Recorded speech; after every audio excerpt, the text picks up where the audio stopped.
बिस्मिल्लाहिर्रहमानिर्रहीम। वो लड़की अपना जेवर और नकदी उठाकर मेरे पीछे घर से भाग आई थी। यूं मैं उसे लेकर शहर से बहुत दूर आ गया। कुछ दिन तो खूब अय्याशी की, मगर जब पैसे खत्म हो गए तो मैं बहुत परेशान हो गया, क्योंकि मालिक मकान रोजाना किराया मांगकर तंग करता। एक दिन बीवी को घर में ही बंद करके मैं अब्बा के पास मदद के लिए आया, मगर अब्बा ने मुझे वापस जाने ही ना दिया और मेरी जबरदस्ती एक लड़की से शादी करवा दी। मैं शादी की खुशी में इतना मसरूफ हो गया कि याद ही न रहा कि वो लड़की घर में कैद है। जो ही उसका ख्याल आया तो बहुत घबरा गया। उसी रात भागा हुआ वापस गया और जैसे ही ताला खोलकर अंदर कदम रखा तो आगे का मंजर देखकर होश ही फना हो गए, क्योंकि अंदर बीवी और मेरा नाम कामरान है। मेरा ताल्लुक हैदराबाद से है। मैं अपने माँ बाप का इकलौता बेटा था। मैंने जब से होश संभाला था अम्मा को बीमार देखा था। अब्बा ने बहुत से डॉक्टर्स को दिखाया था, मगर कुछ फर्क नहीं पड़ रहा था। और एक दिन अम्मा की तबीयत ज्यादा बिगड़ गई। जब तक हम अम्मा को लेकर शहर पहुंचे बहुत देर हो गई थी और अम्मा मुझे छोड़कर दुनिया से चली गई। एक बच्चे के लिए उसकी माँ का कोई नेमुल बदल नहीं होता। और अम्मा के जाने के बाद अब्बा ने मेरा बहुत ख्याल रखा। मेरे खातिर अब्बा ने दूसरी शादी भी नहीं की। तब हम गांव में रहते थे और अम्मा के जाने के बाद अब्बा ने फैसला किया कि हम अब यहाँ नहीं रहेंगे। वो मुझे लेकर शहर आ गए। अब्बा अब काम ढूंढने लगे और एक दिन किसी आदमी की गाड़ी से टकराते हुए बचे तो वो आदमी अब्बा को अपने साथ ले गया। वो एक अच्छा आदमी था, वरना आजकल तो लोग एक्सीडेंट कर कर खुद भाग जाते हैं और दूसरे को मरने के लिए छोड़ देते हैं। ये भी नहीं सोचते कि अगर वो वक्त पर उस इंसान को अस्पताल पहुंचा देते तो शायद वो इंसान बच जाता। क्या पता जिसे टक्कर मारकर गाड़ियों वाले गुजर जाते हैं वो किसी के घर का वाहिद कफील हो। मगर जहां बुरे लोग हैं वहीं ऐसे अच्छे लोग भी हैं। और जब अब्बा ने उन्हें बताया कि मैं नौकरी के लिए धक्के खा रहा हूँ, मेरा एक 15 साल का बेटा भी है, तो उस आदमी ने कहा कि मुझे ड्राइवर की जरूरत है, तुम कल से काम पर आ जाना। और ऐसे अब्बा को शहर में नौकरी मिल गई। अब्बा शहर में एक बड़े आदमी के ड्राइवर थे। अब्बा चाहते थे कि मैं पढ़ लिख जाऊं और अपने पांव पर खड़ा हो जाऊं, मगर मुझे पढ़ाई से कुछ खास लगाव नहीं था, इसीलिए बस एफए ही कर सका और दोस्तों के साथ घूमने फिरने लगा। अब्बा ने मुझे बहुत बार कहा कि तुम्हारे लिए मैं अपने मालिक से बात करके तुम्हें भी उसी दफ्तर में काम दिलवा देता हूँ। मगर मैंने कहा अब्बा क्या जल्दी है, थोड़ा घूमने फिरने दें दोस्तों के साथ, फिर सारी जिंदगी काम ही तो करना है। और अब्बा खामोश हो गए। जवानी के दिन ही शायद ऐसे होते हैं कि हम सिर्फ अपने आप की और अपने दिल की ही सुनते हैं। बड़े जो हमें समझाते हैं वो हम समझना ही नहीं चाहते। और फिर एक दिन मैं अपने दोस्त के साथ कहीं खाना खाने गया तो वापसी पर एक लड़की रोड क्रॉस करते हुए बाइक के आगे आ गई। मैंने फौरन ब्रेक लगाई और बाइक को बड़ी मुश्किल से संभाला। शुक्र था कि वो लड़की बच गई। उसको बस हल्की सी खराश आई थी। मैं उसे देखे बिना डांटने लगा कि देखकर नहीं चला जाता, तुम्हारा दिमाग खाली है जो इस तरह बेध्यानी से रोड क्रॉस कर रही हो। पर वो कुछ नहीं बोली। जब मैंने उसकी तरफ देखा तो मेरा सारा गुस्सा हवा हो गया। मुझे वो बहुत मासूम सी लगी, डरी हुई। उसने रोते हुए मेरी तरफ देखा और उठकर चल दी। मेरी नजरें दूर तक उसका ताक्कुब करती रहीं।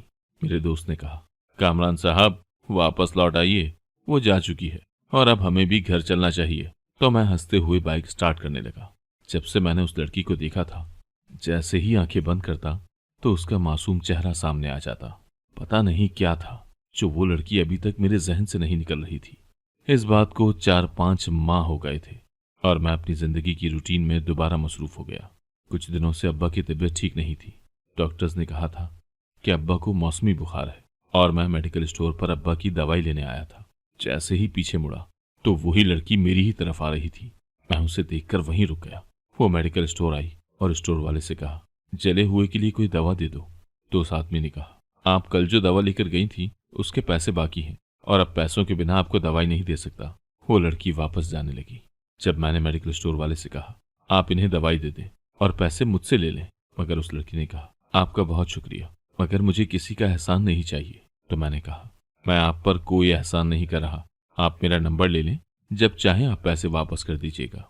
कुछ देर तो वो खामोश रही और फिर कहा ठीक है। और फिर वो दवाई लेकर जा रही थी तो मैंने अपना नंबर उसे दे दिया। वो नंबर लेकर खामोशी से चली गई और मैं अपने घर आ गया।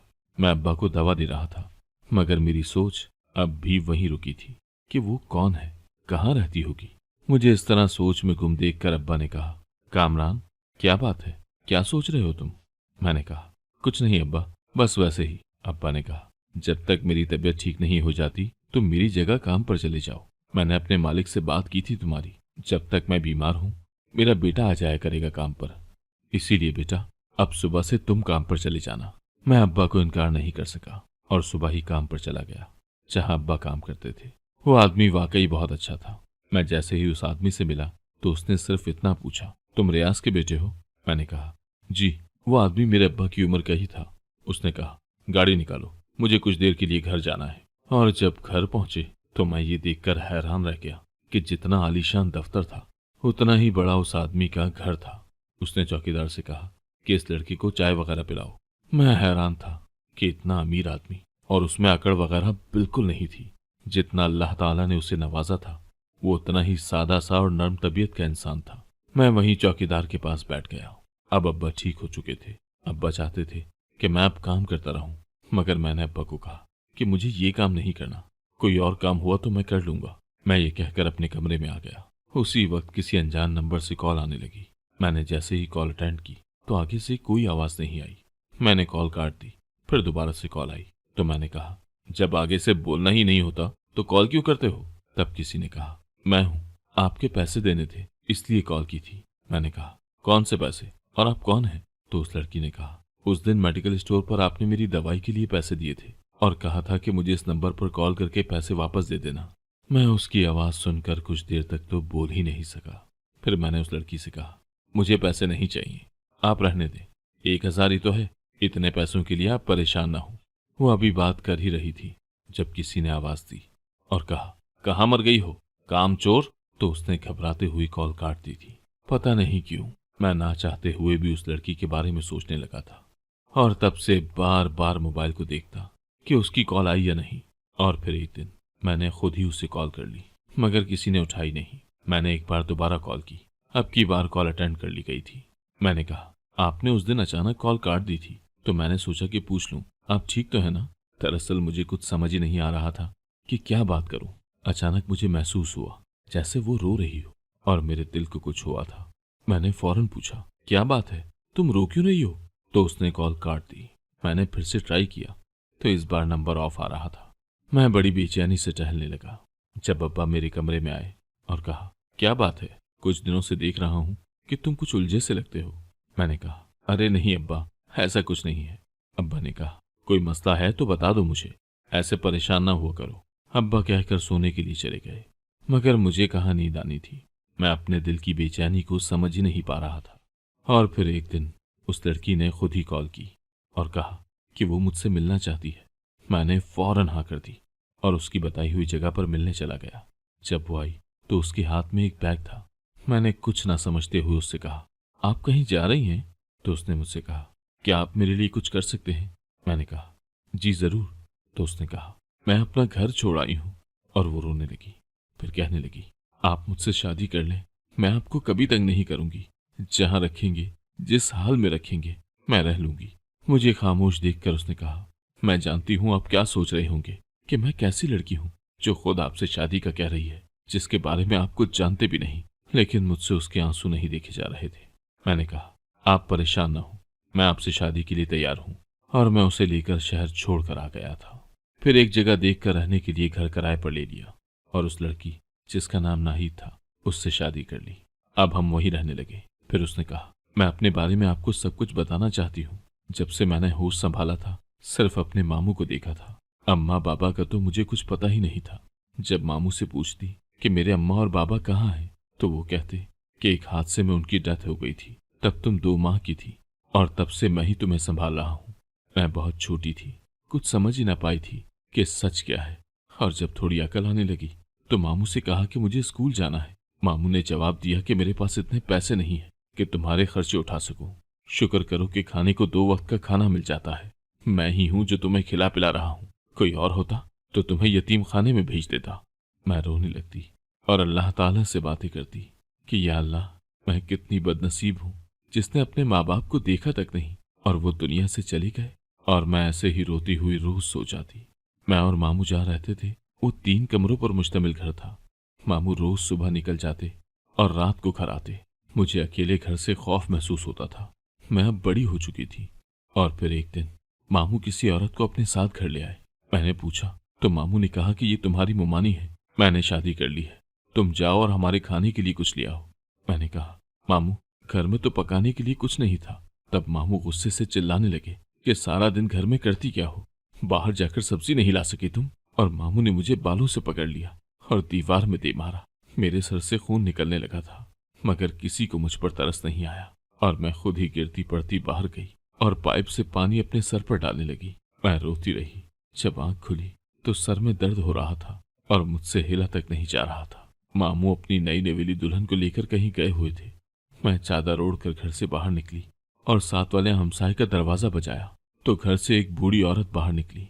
मैंने उससे मदद मांगी, पर दर्द की वजह से मुझे चक्कर आ रहे थे। मैं फिर वहीं गिर गई और जब आंख खुली तो अपने कमरे में थी। वो बूढ़ी औरत मेरे पास बैठी थी। उसने कहा, बेटी कैसी तबीयत है, उठो और कुछ खा पी लो। वो औरत बहुत अच्छी थी। उसने कहा, तुम खाना खा लो और अगर कोई काम हो तो मुझे बता देना, और चली गई। एक मेरे मामू थे कि उनको मेरी जरा परवाह नहीं थी। आकर पूछा तक नहीं कि मैं जिंदा भी हूं या मर गई। फिर एक शाम वो मानी मेरे कमरे में आई और कहा, उठकर कोई काम भी कर लिया करो, हम तुम्हारे नौकर नहीं हैं जो तुम्हें बिठा कर खिलाए। मैंने कहा, मोमानी पहले भी तो सारा काम मैं ही करती थी। तो मोमानी ने कहा, अगर करती हो तो हम पर कौन सा एहसान करती हो। उठो और जाकर किचन समेटो। और हाँ, सुबह मेरे घर वाले आ रहे हैं, सारा घर अच्छी तरह से साफ होना चाहिए और खाने में क्या बनेगा और क्या नहीं ये मैं तुम्हें बताऊंगी।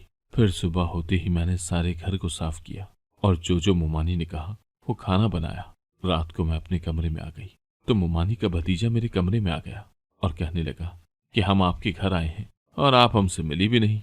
मैंने कहा, आप मोमानी के रिश्तेदार हैं, बेहतर होगा कि उन तक ही महदूद रहें और मेरे कमरे से चले जाएं। मोमानी के भतीजे ने मेरा हाथ पकड़ लिया। जब मोमानी आई तो वो कहने लगा कि इसने मुझे अपने कमरे में आने को कहा था। मोमानी मुझे मारने लगी और कहा, पता नहीं किसका गंदा खून है, कितनी दफा इसके मामू से कहा कि इसे ठिकाने लगाओ, मगर पता नहीं वो क्या चाहता है। करती हूं इसका कोई ना कोई बंदोबस्त। मैं रोती रही, लेकिन कौन था मेरा, किससे कहती। फिर एक दिन सालन में नमक ज्यादा पड़ गया तो मोमानी ने मेरा हाथ जला दिया। उस दिन मेडिकल स्टोर से जले की दवा मैं इसीलिए लेने आई थी। मैं तकलीफ से रो रही थी, मगर मोमानी को मुझ पर रहम नहीं आया। एक दिन रात को पानी पीने के लिए उठी तो मामू की आवाज पर मेरे कदम वहीं रुक गए। मामू खुश होकर मोमानी से कह रहे थे कि मैंने नाहिद का रिश्ता तय कर दिया है। वो ज्यादा उम्र का तो है, मगर मेरी मुंह मांगी कीमत देने को तैयार है। मोमानी कहने लगी, बस जल्दी करो, इसे रवाना करो उस बूढ़े के साथ, बाकी रकम भी वसूल करो। चलो, ये किसी काम तो आई हमारे। मैं भारी कदमों से चलती हुई अपने कमरे में आ गई। मैं सोच भी नहीं सकती थी कि मामू ऐसा करेंगे मेरे साथ। और फिर सुबह मामू ने कहा कि 2 दिन में तुम्हारी शादी है, अब तुम मेहमान हो इस घर में। मैंने उनकी किसी बात का कोई जवाब नहीं दिया। फिर रात को जब मामू मोमानी घर आए तो उनके हाथों में बहुत से शॉपिंग बैग थे। शायद मेरी शादी की कीमत मिल चुकी थी।